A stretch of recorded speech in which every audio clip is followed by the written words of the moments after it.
तीसरे प्रस्ताव के अंदर महामोह। आप में और तीनों। तीनों। अगर कुछ प्रश्न पूछना है तो अनम्यूट करेंगे तो बेटर होगा, वरना म्यूट पर जाएंगे तो। तीसरे प्रस्ताव के अंदर महामोह और वो किस प्रकार जीवों को अपने मुट्ठी के अंदर बंद करके रखता है, उसके बारे में हमारा स्वाध्याय चालू था। एक एक आयाम जैसे आगे बढ़ेगा, महामोह के कितने इन्फ्लुएंस के अंदर हम बैठे हुए हैं, और हमको शायद आज तक मालूम भी नहीं था। अपने को लगता था कि अपन ही ड्राइवर है, अपन ही कंट्रोल के अंदर है, अपने जीवन के, अपने विचारों के, अपने अपने तृष्णाओं के। लेकिन ये सब कुछ चलाने वाला जो महामोह है, वो एग्जैक्टली exactly हमारे थ्रू किस प्रकार ये काम करवाता है, वो अपन आज के सेशन में जानेंगे। और बहुत इंपॉर्टेंट है, इससे बचना कैसे, उसकी बात भी आज के अपन स्वाध्याय के अंदर करेंगे। महामोह, कोई इंसान है, उसको खाज का दर्द हुआ है, वो वो इजगार जिसे लगानी पड़े पड़े, वो खाज का उसको दर्द, उसको रोग हुआ है। वो बस खाज के ऊपर स्क्रैचिंग करता है, स्क्रैचिंग करता है, स्क्रैचिंग करता है, और उसको लगता है कि इससे मुझे मजा आता है।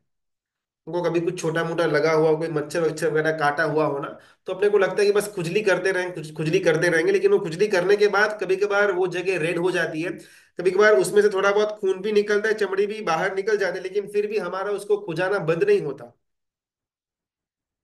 बिकॉज वो खाज वाला जो रोगिष्ट इंसान है, उसको लगता है कि खाज खाजने से, खुजाने से मुझे सुख मिलेगा। अभी यही जो इंसान था, जो जिसको एक खाज का रोग था, वो कुछ काम से बाहर निकला हुआ है, रास्ते पर चल करके जा रहा है, और सामने से कोई व्यक्ति बड़ी बड़ी लकड़ियां बेच रहा था, एक एक हाथ जितनी लकड़ियां कुछ काम से बेच रहा था। और उसका ये खाज वाले इंसान के साथ मिलन होता है। ये खाज वाला इंसान सोचता है कि अगर मुझे लकड़ी मिल जाए ना, तो पीछे जो जो पार्ट है जहां पर मेरा हाथ पहुंच नहीं पाता, लेकिन वहां पर खुजली बहुत आती है, तो ये लकड़ी को मैं ले करके वहां पर खुजाना शुरू कर दूं। और वो जो इंसान है, खाज वाला इंसान, वो लकड़ी वाला जो बेचने वाला था उससे पूछता है कि ये लकड़ी कितने की दी। यहाँ पर सिद्धशनि गुरुगणि गुरु भगवंत कहते हैं कि हमारा सबसे बड़ा प्रॉब्लम अगर पूरे भव भ्रमण के अंदर हो, वो ये नहीं कि हमको सवाल नहीं होते, हमको सही सवाल नहीं होते। मेरी खुजली जो पीछे बर्दन में हो चुकी हुई है, बदन के अंदर, उसको खुजाने के लिए लकड़ी कहाँ से मिलेगी, ये मेरा सवाल नहीं होना चाहिए। लेकिन ये खुजली, जब खाज का रोग मुझे हुआ है, उसको मैं ओवरकम कैसे करूं, उसको मैं शांत कैसे करूं, मेरा सवाल ये होना चाहिए। मुझे अंदर में जो अलग अलग तृष्णाएं हो रही, मुझे अंदर में जो अलग अलग भोगों की, विलासों की, वासनाओं की जो जो तृष्णा जाग रही है, उसको मैं कहाँ पर जा करके पूरा करूंगा, मेरा ये सवाल नहीं होना चाहिए। लेकिन ये तृष्णा मेरे अंदर हुई नहीं, मेरा सवाल ये होना चाहिए। कुकृत्यम कृत्याभमामति, कृत्यम चाकृत्य वत्सदा। यहाँ पर सिद्ध शनि गणि गुरु भगवत कहते हैं कि जो नहीं करने जैसा था वही मैं करता रहा, और जो करने जैसा था वो मैंने कभी नहीं किया। पूरे भव भ्रमण के अंदर मेरा यही सबसे बड़ा प्रॉब्लम था। वो जो खाज वाला इंसान है, वो पूछता है वो लकड़ी वाले से कि ये लकड़ी कितने की दी। वो लकड़ी वाला थोड़ा जानकार था, उसने पूछा आपको इस लकड़ी का क्या आवश्यकता है। और वो खाज वाला इंसान बोलता है कि देखो, मुझे ना यहाँ पर पूरे बॉडी में थोड़ा वो इचिंग इचिंग का प्रॉब्लम रहता है, और मेरे पीछे भी थोड़ा बहुत खाज का रोग आया हुआ है। तो अगर लकड़ी मुझे मिल जाएगी ना प्रॉपर लेंथ की, तो मैं अच्छी तरह से बैठे बैठे पीछे खुजा पाऊंगा। और वो जो लकड़ी बेचने वाला व्यक्ति था, वो एक्चुअली कोई आयुर्वेदिक वैद्य था, उसका कोई ये औषधि थी। तो उसने इसको देखते ही जान लिया कि इसकी प्रॉब्लम क्या है, और उसने बोला कि ये लकड़ी तो मैं तुझे दे दूंगा, लेकिन ये लकड़ी से तेरा खाद जाने वाला है नहीं। कुरुष्वोपयोगम त्रिफलाया कुंड मेव ते सप्त रात्रे परिणमयति। तेरा जो खाज का रोग है ना, उसके अंदर मैं त्रिफला का चूर्ण मैं तुझे देता हूँ। वो त्रिफला का चूर्ण रोज तू लेना पानी के साथ, सिर्फ 7 दिन के लिए लेना। सप्त रात्रे परिणाम यति, 7 रात के बाद इसका परिणाम तुझे मिलेगा। परिणाम क्या होगा, तेरा खाज का जो रोग है ना, वो कंप्लीटली चला जाएगा। ये लकड़ी उसका इलाज नहीं है, तू इसके अंदर अपना टाइम और वो एनर्जी वेस्ट मत कर। और वो जो खाज का जो रोगिष्ट इंसान है, वो बोलते हैं नहीं नहीं नहीं, इसमें मजा क्या है, मुझे खाज का रोग दूर नहीं करना, लेकिन खाज का रोग जब होता है, उसमें जब मैं खुजाता हूं, उस समय जो सुख, जो आनंद मिलता है, वो मुझे चाहिए। अगर खाज आपने मेरा सॉल्व कर दिया, वो रोग मुझे निकल गया, फिर खुजाने पर तो सुख मिलेगा ही नहीं ना, ये तो मेरे को नहीं चाहिए। अगर खाज आएगी ही नहीं तो मैं खुजा करके सुख कैसे प्राप्त करूंगा? मुझे खाज को सॉल्व नहीं करना, मुझे खाज को खुजाने के लिए ज्यादा बेटर वस्तु की आवश्यकता है। बस इसी प्रकार मोहाधीन जो जीव होता है, उसको लगता है कि भोगों के अंदर रस है, इच्छाओं के अंदर रस है, लेकिन मेरी इच्छा ही मिट जाए, मेरे भोगों की तृष्णा ही मिट जाए, ये स्तर मेरे अंदर क्यों नहीं आता? यहाँ पर सिद्धेश्वरी गणि गुरु भगवंत पूछते हैं कि हमारे पास दो ऑप्शन है, या तो त्रिफला का चूर्ण या फिर वो लकड़ी। बेचने वाले के पास दोनों वस्तुएं हैं, आपको कौन सी चाहिए? और अनादि काल से हमने सिर्फ और सिर्फ लकड़ी का चॉइस किया हुआ है। हर एक भव के अंदर अपने विषयों की आसक्ति को, अपनी तृष्णा को, अपनी भोगों की कामना की वासनाओं को हमने बस खुजा खुजा करके उसको बढ़ाने का काम किया। तब जाकर के इस भव में हमको ये भोगों से, विलासों से, विषयों से दूर होने का मन तक नहीं होता। हम में से बहुत सारे अच्छी तरह धर्म भी करते होंगे, शायद नित्य प्रतिदिन परमात्मा का दर्शन है, पूजा है, सामायिक है, माला है, स्वाध्याय अपन करते तो होंगे, लेकिन कभी भी मेरे मन के अंदर संसार के लिए जो मोह है, मेरी सुखशीलता के लिए जो मोह है, मुझे जो अनुकूलताएं मिलती है उसके लिए जो मोह है, घर का, पैसे का, मेरे शरीर का, मेरे नाम का, मेरे परिवार का जो मोह है, उस पर अगर कोई भी आक्रमण कर दे, गया। अगर मुझसे कोई मेरे पैसे छीन ले गया, अगर मुझसे मेरा कोई नाम छीन ले गया, अगर मेरा नाम कोई बदनाम कर दे गया, बिकॉज मैं हमेशा ये मोहाधीन व्यक्ति के अंदर पड़ा हुआ था, ये मोहाधीन अवस्था के अंदर मैं पड़ा हुआ था, कि जिसमें जो चीज मुझे डुबाने वाली है, जो चीज मुझे दुर्गति के अंदर लेकर के जाने वाली है, उसी चीज का बार बार उपयोग करने से मुझे मजा आता था। वो रोगिष्ठ व्यक्ति जितना ज्यादा खाज को खुजाता, उतना ज्यादा वो खाज का रोग फैलता, और वो व्यक्ति को मजा आता कि जितना बड़ा खाज फैलेगा, उतनी ज्यादा खुजली करने का एरिया मिलेगा, उतना ज्यादा मुझे सुख मिलेगा। पत्नी कैसी होनी चाहिए? एकदम ब्यूटीफुल, एकदम सुंदर। पति कैसा होना चाहिए? एकदम हैंडसम, एकदम रॉयल। धंधा कैसा होना चाहिए? एकदम टॉप वाला। बंगला कैसा होना चाहिए? एकदम आलीशान। गाड़ी कैसी होनी चाहिए? तो चार बंगड़ी वाली। ये जो हमारी अंदर की जो ये खाज को खुजाने की जो आदत है, एक भी वस्तु हमको जरा सी कम मिले, भले अपन एडजस्ट तो कर लेंगे, लेकिन मानसिक रूप से हम कभी भी उसके अंदर सेटल नहीं हो पाए। इसको यहाँ पर सिद्धश्रेणी गणि गुरु भगवंत मोहाधीन जीव की उपमा देते हैं। मैं शायद रूखी सूखी रोटी खा करके भी अपना पेट भर सकता हूँ, शरीर चला सकता हूँ, लेकिन फिर भी मुझे मेरे मोह के खाज को खुजाना है कि नहीं। भोजन के अंदर हर एक षट होनी चाहिए। तीखा भी होना, मीठा भी होना, नमकीन भी होना, खट्टा भी होना। मुझे मेरे भोजन के अंदर षट नहीं मिलेंगे तो शायद मैं उसमें मजा नहीं आएगा। भले मैं अभी 2 BHK 3 BHK के अंदर रह तो रहा हूँ, लेकिन मैंने अपने जीवन के अंदर टारगेट रखा हुआ है कि जब तक मैं रिटायर हूँ उसके पहले एक आलीशान फार्म हाउस तो लेना ही है। भले अभी मैं होंडा या मारुति की गाड़ी चला रहा हूँ, लेकिन अगले 5-7 साल के अंदर ईएमआई का कुछ जुगाड़ करके अपने को बेंच तो खरीदनी ही है हमें। शायद अभी अपन चलो महाबलेश्वर, ऊटी या कुनूर वगैरह घूम करके आ जाते हैं, लेकिन अगले साल तो अपने को फॉरेन की ट्रिप लगानी ही है। ये मैं मेरे खाज को खुजा खुजा करके उससे जो सुख मुझे मिल रहा है, वो सुख को मैं आगे बढ़ाने का प्रयत्न करता हूं। लेकिन प्रॉब्लम कहां पर आता है? जैसे जैसे खाज बढ़ेगा, जैसे ये खाज का रोग पूरे शरीर में व्याप्त होगा, वो लंबे समय के लिए सिर्फ दुख ही देने वाला है। वस्तु मिले और वो वस्तु की प्राप्ति के बाद जो अल्प सुख मिले, इससे तो बेटर ऑप्शन ये है कि वस्तु की इच्छा ही न रहे और लंबे समय तक उसका सुख रहे। हमको यहाँ पर खुजाने की लकड़ी की जरूरत नहीं है, हमको यहाँ पर त्रिफला नाम के चूर्ण की जरूरत है। लकड़ी मिलेगी, खुजाएंगे, अल्प समय के लिए सुख मिलेगा, बड़े समय के लिए दुख मिलेगा। और शायद त्रिफला मिल गई, तत्कालीन उसी क्षण हमको सुख की अनुभूति होगी। यहाँ पर गुरु भगवत ये बात तो करते हैं ग्रंथ के अंदर, लेकिन एकदम frankly speaking, one on one ना, हमको कभी भी इस अवस्था के अंदर सुख की कल्पना नहीं होती।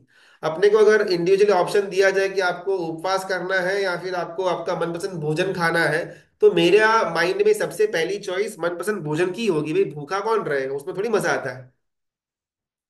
हमको पोषित करना है, सामयिक करना है, घर के अंदर बैठे बैठे एकांत के अंदर स्वाध्याय करना है, या फिर आप कोई कोल्ड प्ले के कॉन्सर्ट के अंदर जाओ, आप वर्ल्ड टूर के अंदर जाओ, या कोई गोवा वोवा घूम करके आओ, अगर मुझे ऐसा दो ऑप्शन मिलता हो तो obviously I will choose the second option. भले उसके अंदर पाप का कम बंद होगा, ये होगा, ऐसा करके मैं मेरे मन को बहुत ज्यादा पुरुषार्थ करके स्वाध्याय के अंदर या सामयिक पोषण के अंदर उसको ढाल तो दूंगा, लेकिन लंबे समय तक ये रहेगा नहीं। ठीक है, अभी एक दो दिन अपने कर लिया, लेकिन यार 6 8 महीने में एक बार तो वेकेशन चाहिए ही चाहिए। और अभी दुख की बात कैसी हो गई है ना, कि जो धर्म करने वाले जो जीव भी होते हैं ना, भले शायद बाहर घूमने वगैरह के लिए इतना ज्यादा न जा पाए, लेकिन यात्रा के नाम पर वो टूर चलती है कि हाँ चलो अपन दो चार तीर्थ स्थल भी कर लेंगे, और आजू बाजू के जो फेमस टूरिस्ट प्लेस है वो भी अपन देख लेंगे। अपन जाएंगे तो दिल्ली कांगड़ा जी वगैरह हो जाएगा, तो आते आते अपन थोड़ा बहुत आगरा ताजमहल भी घूम करके आ जाएंगे। और हम बोलते भी बाहर ये है कि भी मैं तो यात्रा करके आया हूँ। भले अपन पालीताना का यात्रा का नाम लेकर के पालीताना जाएंगे तो सही, लेकिन रिटर्न में केवड़िया जाकर के आएंगे, बिकॉज देखा नहीं है, इतने लोग जाकर के आए हैं यूनिटी स्टैच्यू वाला देख करके। तो हमारा मोह, हमने धर्म के एक भी क्षेत्र के अंदर उसको बाकात नहीं रखा। चाहे छोटा से छोटा यात्रा का कार्यक्रम हो, तब का कार्यक्रम हो, तब के बाद भी पारने के अंदर मुझे कौन सी चीज मिलेगी उसका ऑलरेडी मन के अंदर लिस्ट उपवास के पहले रेडी होता है। उपदान के अंदर भी उपदान पूरा होने आया हुआ है भी नहीं, मोक्ष माला के अंदर किसको किसको बुलाने का है, कौन से कपड़े मुझे पहनने के हैं, इसकी प्लानिंग पोषण के अंदर हमारी शुरू हो जाती है। छठ करके सात यात्रा करने के बाद पारने में सबसे पहले पानी कौन सा मैं पीऊंगा, इसका इसके स्वप्न 2 दिन तक चलते ही रहते हैं। परमात्मा की पूजा करने के टाइम भी ऑफिस में जाकर के किससे कितनी आम किससे कितना पैसा उधार वापस लेने का है, इसका कैलकुलेशन परमात्मा की पूजा के समय चलता है। कौन सा स्टॉक खरीदना है, कौन सा बेचना है, कितना अपर सर्किट में कितना लोअर सर्किट में, ये सब बातें मैं परमात्मा का स्तवन करता हूं तब मेरे दिमाग के अंदर चलती रहती है। ऐसा धर्म के अंदर का एक क्षेत्र हमने बाकात नहीं रखा कि जहां पर मोह अंदर घुस करके बैठा हुआ न हो। इस अवस्था से बाहर आने जैसा है। जब तक मुझे ये अंदर में तृष्णाओं का एक दावानल रहेगा, बस मुझे ये चाहिए ये चाहिए ये चाहिए, जब तक ये बार बार विचार दिमाग के अंदर आते रहेंगे, तब तक ये अंदर से मोह बिल्कुल भी बाहर नहीं आने वाला, चाहे अपन कितनी भी परमात्मा की पूजा पोषण सामायिक का स्वाध्याय कर ले। जब तक अंदर में इच्छाओं का साम्राज्य खड़ा है, एज इट इज अगर बरकरार पड़ा हुआ है, एक भी समय तक हम मोक्ष मार्ग में आगे नहीं बढ़ पाएंगे, जब तक इच्छाओं का बल, इच्छाओं का साम्राज्य कम नहीं होता तब तक। अभी हमको ये सब बातें समझ में आती तो है, लेकिन कभी भी इंप्लीमेंट करने के अंदर ना अपन बहुत ढीले पड़ जाते हैं। ठीक है, वो आधा एक घंटा थोड़ा माइंड फ्रेश हो जाता है, अपन सोचते हैं तो तत्वों के बारे में चिंतन करेंगे, फिर सो जाएंगे, फिर सुबह अपना जो रूटीन था वही रूटीन के अंदर अपन लग जाते हैं। तो इसमें से ये जो अपना एक एक एक गतानुगतिकता वाला योग बन चुका हुआ है कि अच्छा अच्छा सुनना, थोड़ा बहुत चिंतन भी शायद करेंगे 5 10 15 20 25 मिनट के लिए, लेकिन फिर जब अनुकरण की बात आती है, जब परिवर्तन की बात आती है जीवन के अंदर, तो ऑलमोस्ट जीरो नील। इसमें से बाहर कैसे आना, ये शायद अपना बर्निंग क्वेश्चन होना चाहिए कि अपन तत्व बहुत सुन लिए हैं, लेकिन अभी उसका आचरण के अंदर हमका हमारा पुरुषार्थ कम पड़ता है, प्रमाद आ जाता है, उसके अंदर हमको इतना इंटरेस्ट लगता नहीं है परिवर्तन करने के अंदर। तो व्हाट शुड आई डू। और बहुत सुंदर रूपक कथा यहाँ पर गुरु भगवान अपने को देते हैं। जब जब अपने को दिमाग के अंदर लगे कि मेरा इसमें से मोह हटता ही नहीं है, जानता हूं ये खाने जैसा है नहीं, लेकिन फिर भी मजा आ जाता है, जानता हूं ये विजातीय का जो स्पर्श है वो नरक गति का द्वार है, लेकिन फिर भी वो स्टॉप नहीं कर पाते। तो उस समय के अंदर ये रूपक कथा अगर अपन ध्यान में रखेंगे ना, बहुत सुंदर, उसमें देखो नए नए विचारों के आयाम शुरू हो सकते हैं। हरिभद्र श्री महाराजा, उन्होंने अपने ग्रंथ के अंदर ये एक छोटी रूपक कथा का उल्लेखन किया हुआ है। एक जवेरी, जो जवेरातों का ट्रेडिंग करता है, वो जवेरी एक बार अपनी दुकान से बाहर घर के लिए निकला हुआ था। एकदम खुशनुमा वातावरण था, दोपहर का समय था, भोजन के लिए घर के लिए निकला हुआ था, लेकिन ये विंटर का माहौल था, बहुत सुंदर, बाहर ठंडी ठंडी हवा बह रही थी, और दूर पहाड़ों का समूह, पर्वत का समूह उसको रोज दिखता था। आज उसने सोचा कि चलो उस तरफ मैं जाकर के तो आऊं। अच्छा मौसम है, कुछ ज्यादा खास कामकाज है नहीं घर पे या फिर ऑफिस पे, थोड़ा वहां तक जाकर के आता हूँ पर्वतों की फुटहिल्स तक, और फिर शाम तक वापस आ जाऊंगा। ये जवेरी निकलता है। बस ऑलमोस्ट संध्या का समय आया, वो पर्वतमाला का जो फुटस्टेप्स था, फुट हिल्स था, वहां तक पहुंच जाता है। और उसको लगा कि यार ये तो बहुत सुंदर है, आह्लादक है, ऐसा दृश्य, ऐसा वातावरण, ऐसा स्काई का रंग कभी भी मैंने शहर के अंदर देखा हुआ नहीं था। और जिस समय उसको वहां से पीछे यू टर्न लेकर के घर की तरफ आना था, वो समय को क्रॉस करते हुए वो सीधा पर्वतमाला के उस पार जाने का प्रयत्न करता है। पर्वत को चढ़ता है, चढ़ता है, चढ़ता है। आजू बाजू वातावरण एकदम शांत था, खुशनुमा था, ठंडी ठंडी हवा बह रही थी। पत्ते और पेड़ों का आवाज खलखल आ रहा था। धीमे धीमे धीमे संध्या आगे बढ़ी बढ़ी, रात की शुरुआत हुई। रात के अंधेरी के अंदर चांदनी की रोशनी आ रही थी। और ये अभी भी आगे जा रहा है, आगे बढ़ रहा है ये सवेरी। जो हिल्स का जो भाग था, वो भाग के अंदर फॉरेस्ट को क्रॉस करते हुए बराबर पर्वत की टोच पर ये अपना सवेरी पहुंच जाता है। पहुंचने के बाद जैसे उसको लगा कि यहाँ पर थोड़ी देर आराम करता हूँ, थक गया हूँ, कब का चल रहा हूँ, और फिर वापस मैं नीचे उतर करके सुबह तक मेरे घर पर पहुंच जाऊंगा। जैसे ही वो आगे बढ़ा एक दो कदम, वहां पर एक चमकती हुई चीज उसको दिखाई दी, ये जवेरी को। वो जवेरी था, वो उसको परख थी। तो उसने उठा करके देखा कि ये क्या है चमकती हुई चीज। तो मालूम पड़े तो जलकांत नाम का रत्न है। यानी कि अगर ये रत्न को जल के प्रवाह के बीच में, नदी हो या फिर समंदर के प्रवाह के बीच में अगर रखा जाए, तो ये मणि के प्रभाव के कारण से वो जलाशय दो भाग अलग अलग हो जाए। नदी के बीच में रखा जाए तो नदी के बीच में ऐसा दो भाग बन जाए, और नीचे जमीन पर आप चल करके जा सके। ऐसा पावर ये जलकांत नाम के मणि के अंदर है। और ये इंसान जो था, ये अपना जवेरी, उसने वो मणि को देखा कि यार ये तो पक्का जलकांत मणि है। ऐसा मणि तो सारे सारे विश्व में शायद एक आधा भी नहीं होगा। और मुझे ये मिला, इसका अब्बजों अब्बजों रुपए की कीमत है।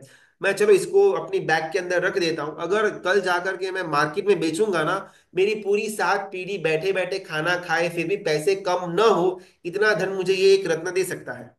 ओके। अभी आजू बाजू वो जगह देख रहा है कि कहाँ पर जाकर के उसको अच्छी जगह सोने के लिए मिलेगी, और थोड़ा आगे बढ़ने पर एक और जगह पर कुछ चमकता हुआ दिखाई देता है। उसको हाथ में लेता है, ये तो चंद्रकांत मणि है। यानी कि जिसके अंदर से पानी का प्रवाह आता रहे।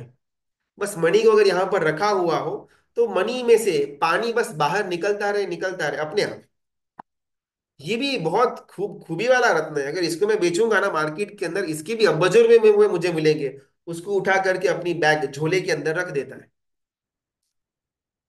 थोड़ा आगे बढ़ता है, अरे ये तो सूर्यकांत मणि दिख रहा है, रत्न वहां पर। उसको हाथ में उठा करके देखा और मालूम पड़ा कि ये रत्न को अगर प्रॉपरली सूर्य की चमक के अंदर रखने में आए, तो इस मणि में से आग की ज्वाला बाहर निकल सकती है। बहुत बेशकीमती रत्न। ऐसा करते करते करते 12:30, 1, 1:30, 2, 2:30, 3 बजे थोड़ा आगे जाता, कुछ नया खूबी का रत्न मिलता और वो रत्न को बैग के अंदर रखता। जैसे ही बस उसको लगा कि यार भी बहुत ज्यादा वेट हो चुका हुआ है, अभी ऐसे घूमता रहूंगा तो रत्न तो मिलेंगे, लेकिन फिर मैं उसको उठा करके नीचे नहीं आ पाऊंगा, तो अपन अभी स्टॉप करते हैं।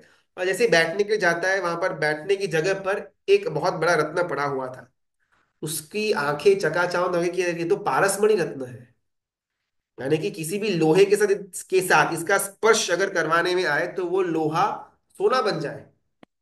ये पूछना मत कि ये पर्वत कहाँ पर है, लेकिन वो पर्वत के अंदर ये पारसमणि नाम का रत्न भी उसको मिलता है।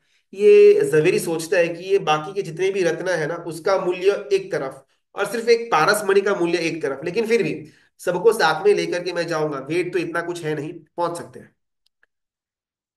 सोने के लिए नीचे सिर रखता है, एक और रत्न वहां पर पड़ा हुआ, चिंतामणि रत्न। अठम तप करने के बाद चिंतामणि रत्न के सामने जो भी इच्छा प्रकट करने में आए, ये रत्न की ताकत कि हमारी वो इच्छा पूरी करे।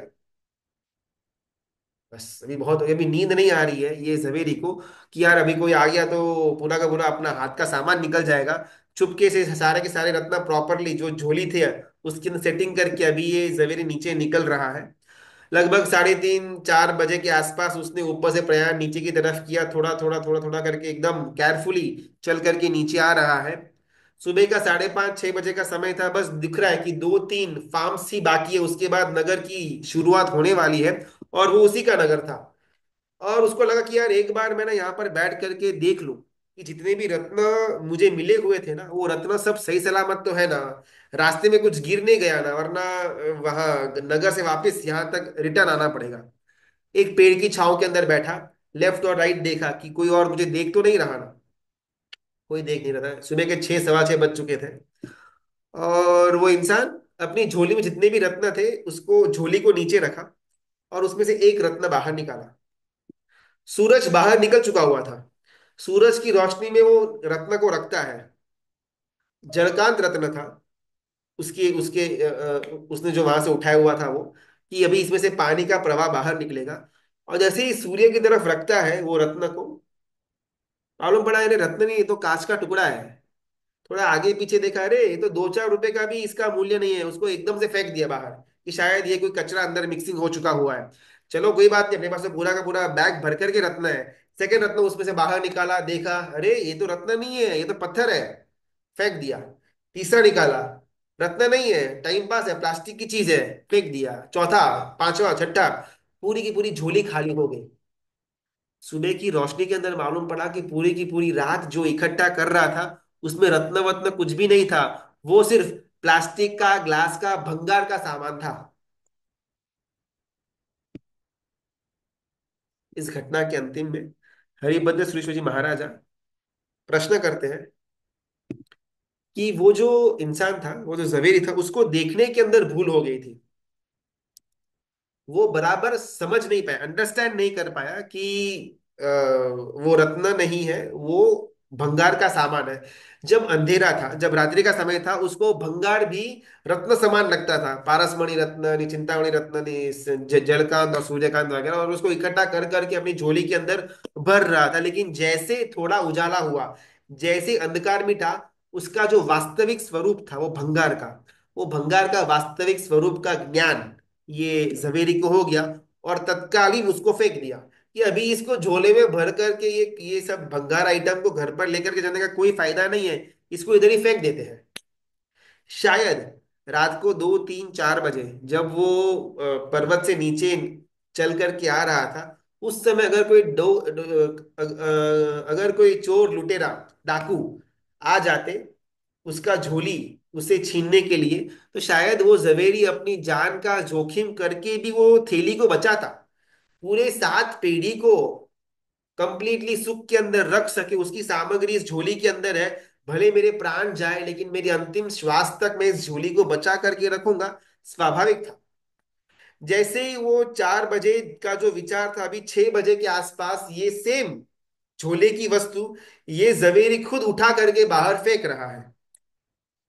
ये 4 बजे और 6 बजे 2 घंटे में क्या फर्क हुआ? तो यहाँ पर हरिभद्र सूरी महाराजा कहते हैं कि 2 घंटे के अंदर फर्क सिर्फ इतना था कि 4 बजे अंधकार था और 6 बजे उजाला हो चुका था।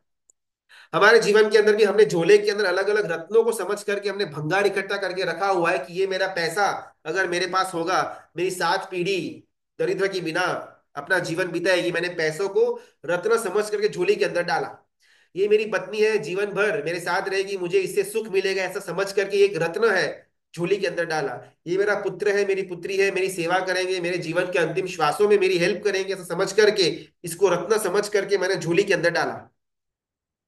ये मेरा परिवार है, ये परिवार मेरी बात मानेगा, मेरी प्रतिष्ठा को बरकरार रखेगा, ये रत्न है झोली के अंदर डाला। ये मेरी नाम, मेरी प्रतिष्ठा, मेरा पद, लोग वाहवाही करेंगे, सम्मान देंगे, रत्न है झोली के अंदर डाला। ये शरीर इतना सुंदर है, इतना कांति वाला है, इतना तेज है, लोग इसको ब्यूटीफुल मानते हैं, हैंडसम मानते हैं। लोगों के मन के अंदर मेरा फेस के लिए अच्छी उपमा मिलेगी, ये भी एक रत्न है शरीर, झोली के अंदर डाला। जब ये अंधकार वाला समय, जो 70 80 साल का अंधकार का समय है, वो जब जाने की कगार पे होगा। अभी सूर्योदय नहीं हुआ था। वो जब जवेरी गया नगर के अंदर, 6 सवा 6 बजे हुए थे। सूर्योदय भी हुआ नहीं था, लेकिन अंधकार चला गया था। सूर्योदय उगने से पहले, सूर्य उगने से पहले का जो हल्का सा उसकी रोशनी होती है, उसी रोशनी के अंदर ये जवेरी को मालूम पड़ गया कि हाथ में भंगार पड़ा हुआ है।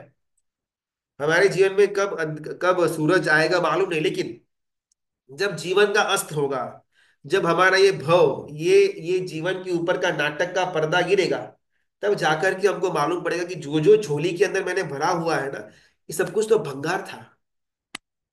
मैं पागल की तरह 70 80 साल जीवन के जंगलों के अंदर घूम करके रत्न समझ करके मैं झोली भरकर बैठा हुआ था। लेकिन जब आज जाने का मौका आया, जब झोली को रखने का मौका आया, झोली के अंदर क्या है देखने का मौका आया, तब मालूम पड़ा कि सब कुछ भंगार समान है। शरीर के अंदर न वो कांति रही, न वो रूप रहा। शरीर को जो रत्न मान रहा था, ये तो प्लास्टिक का भंगार निकला। मेरी पत्नी को जो मुझे सुख देगी ऐसा मान रहा था, पिछले 10 साल से स्वर्ग लोक सिधा चुकी है, जीवन अकेले बिता रहा हूं, मालूम नहीं कितना कष्ट सहन करना पड़ेगा। वो रत्न मानता था, वो तो कांच का टुकड़ा निकला। मेरा पुत्र अंतिम समय के अंदर, बुढ़ापे के अंदर मेरे हाथ की लाठी बनेगा। वो पुत्र नहीं, मेरे मुझे मेरी संपत्ति से अलग कर दिया, और अभी वृद्धाश्रम के अंदर मुझे रहने का मौका मिला। वो पुत्र को मैं रत्न मानता था, वो तो प्लास्टिक का भंगार निकला। वो समाज को, परिवार को, पद को, अपनी प्रॉपर्टी को, जिसको मैं अलग अलग अलग रत्न मानता था, आज के समय में उसमें से एक भी चीज मुझे बचाने वाली है नहीं। भले मेरे पास बैंक बैलेंस पड़ा हुआ है, लेकिन एक भी दिन एक्स्ट्रा इसको भुगतने के लिए, जीने के लिए मेरे पास कोई साधन नहीं। मेरे पास भले पद है, ट्रस्टी का पद है, पीएम का, सीएम का, कलेक्टर का, घर के मुखिया का, लेकिन जब आज शरीर के अंदर रोग आया हुआ है, इसमें से एक भी वस्तु मुझे उस रोग से दूर नहीं कर पाई। जब जब अपने को भोग विलास भुगतने की तृष्णा जागृत हो जाती हो ना, तब इस दृष्टांत को एक बार याद में रखना कि अभी रात का समय चल रहा है। रात के अंधेरे के अंदर तो प्लास्टिक का कवर भी हमको गोल्ड फॉइल लग सकता है, लेकिन जैसे 2-4 घंटे के अंदर उजाला होगा, मालूम पड़ेगा कि ये तो प्लास्टिक की गंदी थैली थी, गोल्ड फॉइल नहीं था। तो अभी इसको गोल्ड फॉइल मान करके इसके अंदर इतना ज्यादा आसक्ति लेने की जरूरत नहीं है। हाँ ठीक है, शायद मैं इसको छोड़ नहीं पाऊंगा, मैं मेरे स्वादिष्ट भोजन को छोड़ नहीं पाऊंगा अभी का अभी।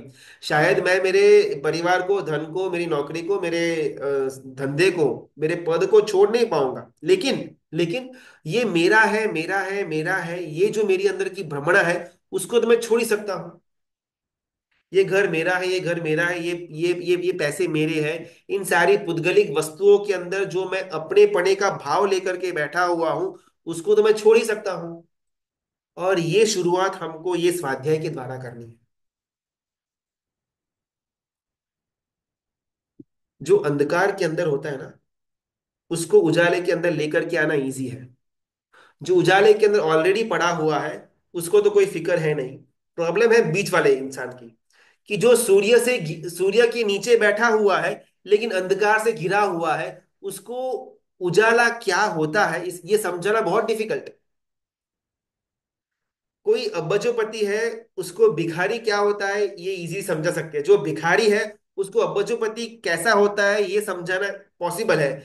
लेकिन जो अब्बजोपति खुद भिखारी बन करके बैठा हुआ हो, उसको इसमें से दोनों चीजें समझाना डिफिकल्ट है।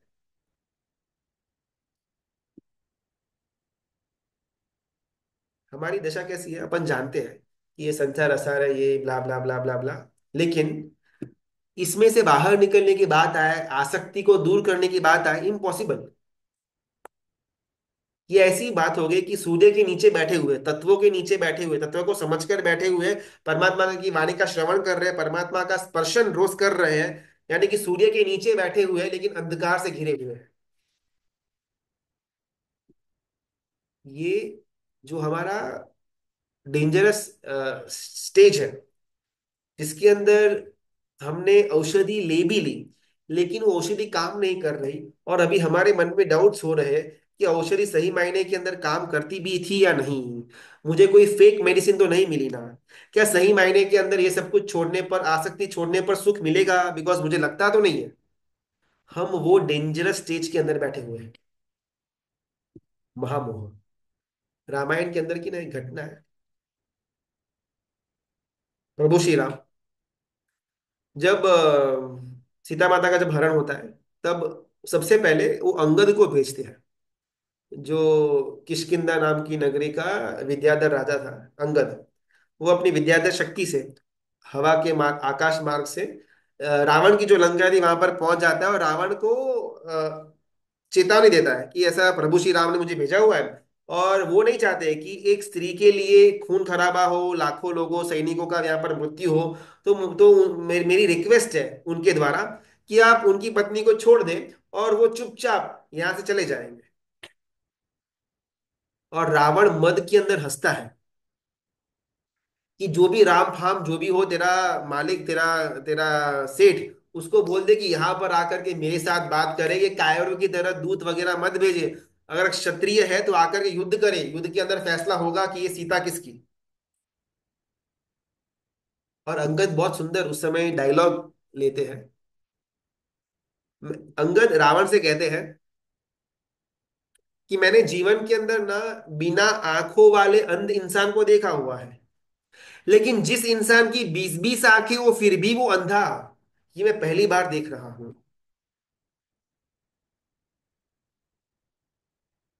जब तक हम अंधकार से बाहर नहीं आएंगे, जब तक हमारा वो रात्रि का समय नहीं निकलेगा, जब तक सुबह का प्रकाश हमको नहीं मिलेगा, तब तक रास्ते पर पड़ी हुई कोई भी ऐरी गैरी भंगार वस्तु भी हमको महामूल्यवान रत्न लगेगी। और ये जो अंधकार है, मोहाधीन मोहांधकार है, इसको दूर करने का अगर हमारे पास कोई एक उपाय हो, वो है ज्ञान। जब तक ज्ञान का दीप अंदर प्रज्वलित नहीं हो उठता, जब तक ज्ञान का प्रकाश हमारे अंदर पैदा नहीं होता, तब तक हम ये मोहा अंधकार के अंदर ही रहने वाले हैं। और जब तक ये अंधकार के अंदर रहेंगे, तब तक कोई भी ऐरी गहरी वस्तु को अपन रत्न मान करके आगे बढ़ते रहेंगे। बात चल रही थी महामोह राजा की, सम्राट की। जिस प्रकार सूरज को समझना पॉसिबल है, अंधकार को समझना भी पॉसिबल है, अंधेरे से गिरे हुए सूर्य को समझना डिफिकल्ट है। अमर व्यक्ति कौन है समझना इजी है, मरने वाला व्यक्ति कौन है समझना इजी है, लेकिन जो अमर हो, वो बार बार मरता रहे, ये कॉन्सेप्ट को समझना डिफिकल्ट है। आत्मा अमर है, लेकिन बार बार भवों के अंदर इसका मृत्यु होता रहता है, ये कॉन्सेप्ट को समझना डिफिकल्ट है। आत्मा के पास गुणों का करोड़ों का, करोड़पतियों से भी ज्यादा गुण, मूल्यवान गुण आत्मा के पास पड़े हुए हैं, लेकिन फिर भी तुच्छ भिखारी की तरह वो बाहर घूम रहा है। इस परिप्रेक्ष्य में इसको समझना इम्पॉसिबल। श्रुत है और श्रुत का अनुपयोग भी है, ये समझना बहुत डिफिकल्ट है। ज्ञान है और साथ में अज्ञान भी पड़ा हुआ है, इसको समझना बहुत डिफिकल्ट है। ज्ञान है, साथ में प्रमाद भी है, इसको समझना बहुत डिफिकल्ट है। या तो ज्ञान हो सकता है या फिर प्रमाद हो सकता है, या तो श्रुत हो सकता है या फिर अनुपयोग हो सकता है, या तो अमर पट्टा होगा या फिर अपने को मृत्यु होगा, या तो मैं करोड़पति होऊंगा या फिर मैं भिखारी होऊंगा, या तो मैं अंधकार के अंदर होऊंगा या फिर मैं प्रकाश के अंदर होऊंगा। दोनों चीजों के एक साथ मेरे अंदर नहीं हो सकती। तभी मुझे तय करना है कि भाई मैं अंधकार के अंदर हूं या प्रकाश के अंदर।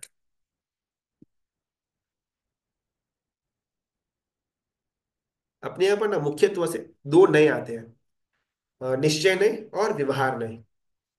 निश्चय नय यानी कि जो एकदम सिंपल डेफिनेशन के अंदर जो 100% करेक्ट हो इन एनी कंडीशन।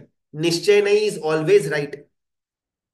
उसको मतलब जो वस्तु कंप्लीटली राइट हो किसी भी सिचुएशन के अंदर अंदर, उसको निश्चय नहीं कहा जाता है। 1% टू 99% तक जो वस्तु सही हो उसको व्यवहार नहीं कहा जाता है। फॉर एग्जाम्पल, सर्ववीरति लेने से ही जीव मोक्ष मार्ग में आगे बढ़ पाएगा, ये व्यवहार नहीं। लेकिन निश्चय ने बोलते कि जरूरी नहीं है। बहुत सारे ऐसे भी दृष्टांत हुए हैं कि जहां पर महापुरुषों ने विदाउट सर्ववीरति लिए हुए भी केवल ज्ञान की प्राप्ति की हुई है, दैट इज करेक्ट। निश्चय ने हमेशा 100% करेक्ट ही होगा। व्यवहार ने 1% से लेकर के 99% तक सही होगा। सर्वविधि ग्रहण करने पर ही जीव मोक्ष मार्ग में आगे बढ़ पाएगा, ये व्यवहार न्याय का सूत्र। और निश्चय नहीं कहता है बिल्कुल भी जरूरी नहीं है। हमेशा दोनों थोड़े बहुत ऑपोजिट तत्व होंगे। हमने कुछ समय पहले ना 14 गुणस्थानक के बारे में बात करी हुई थी। स्पेशली ये जो आगे के अपने ये उपमिति प्रपंच कथा के जितने भी तत्व आएंगे, उसको बारीकी से समझने के लिए ये 14 गुणस्थानक बहुत इंपॉर्टेंट था।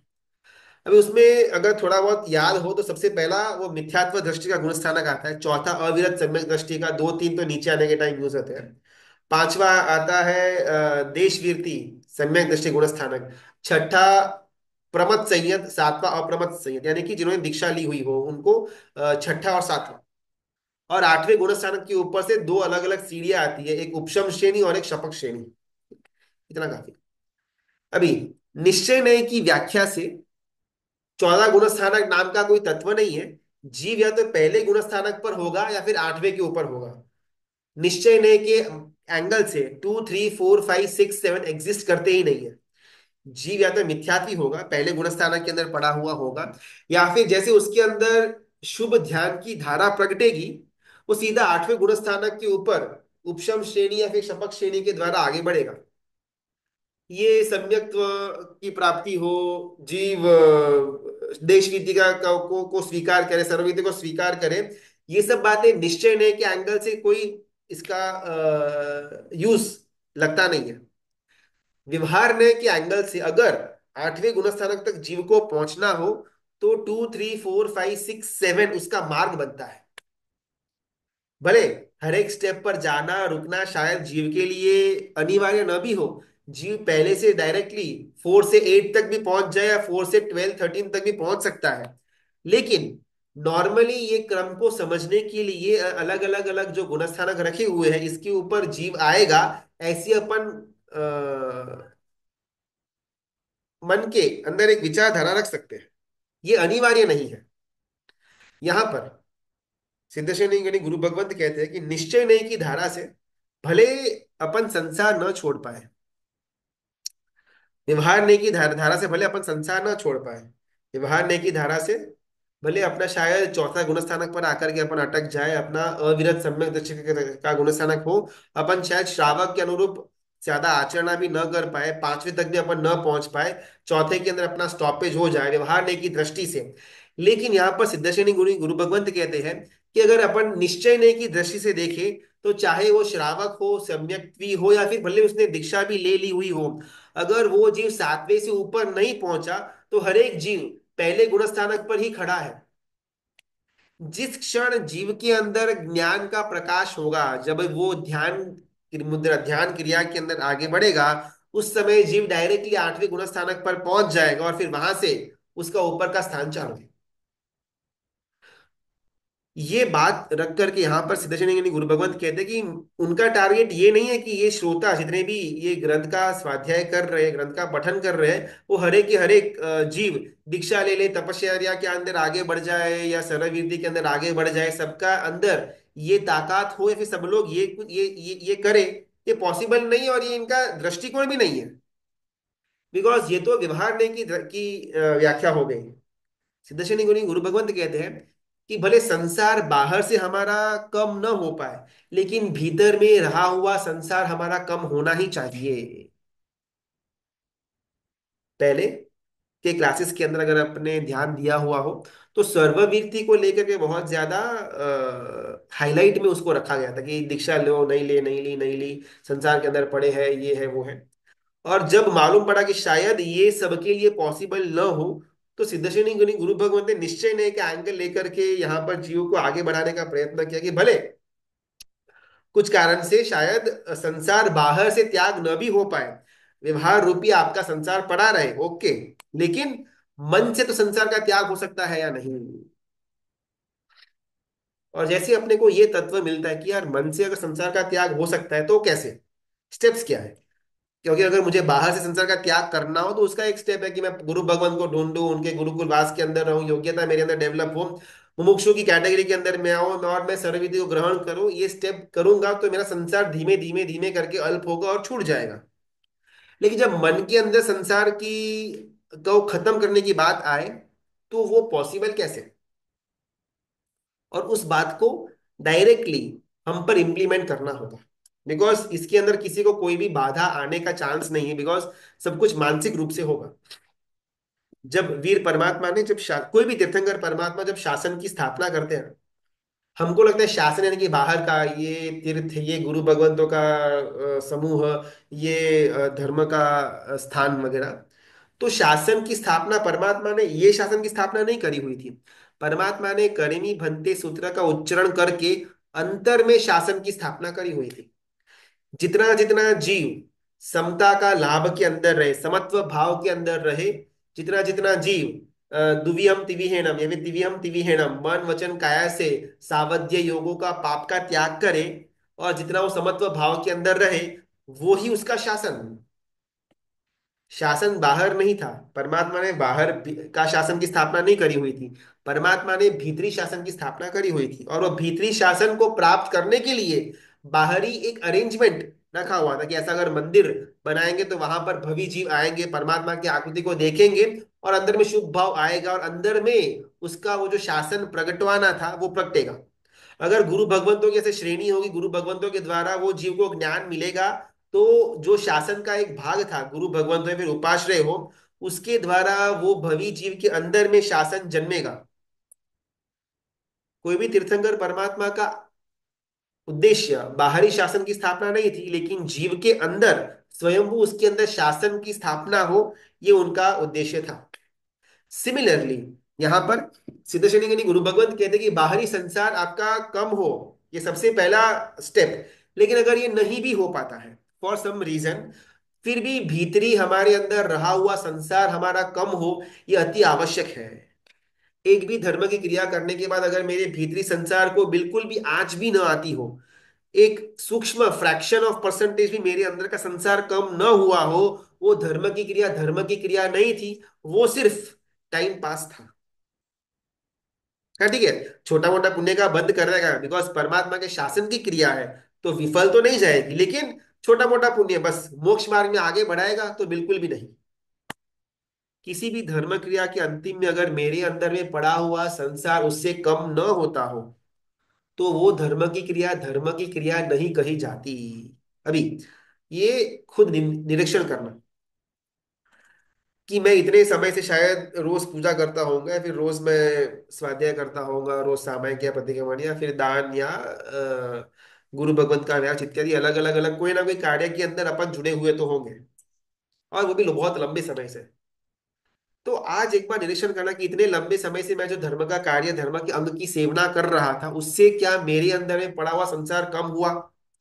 मेरा जो मेरे घर के लिए, घर के सदस्यों के लिए, पैसे के लिए, धंधे के लिए, नौकरी के लिए, शरीर के लिए, नाम के लिए, मेरे पद के लिए, मेरी प्रतिष्ठा के लिए, जो मेरे अंदर विचार था कि ये बेस्ट, ऐसा और बड़ा और बड़ा और ज्यादा, ये जो मेरे अंदर का संसार था, क्या इसमें बिल्कुल भी कमी आई?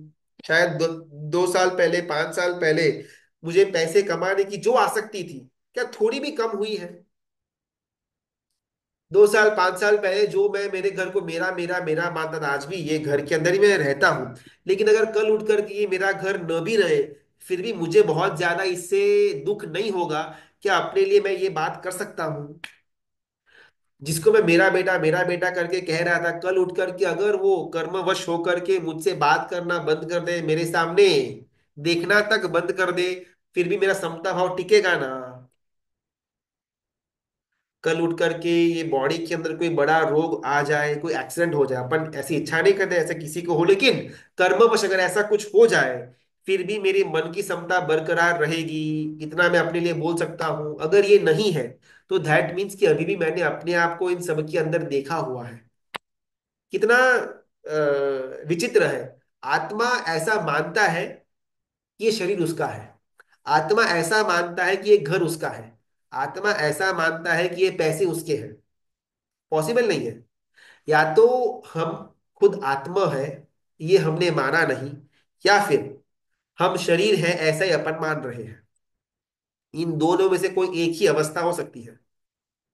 जब तक मैं खुद एक आत्मा हूं, जब तक मैंने ये माना हुआ नहीं है, तब तक मैं मिथ्यात्व के अंदर पड़ा हूं, तब तक मेरे अंदर पहला गुणस्थानक ही विद्यमान है। फिर मैं चाहे कितनी भी परमात्मा की पूजा करें, फिर यात्राएं करूं, मेरे अंदर जब तक मैं स्वयं खुद एक आत्मा तत्व हूं, ये विचार कटिबद्धता पूर्वक मेरे अंदर ठस ठस करके नहीं भर जाता, तब तक मैं मिथ्यात्व।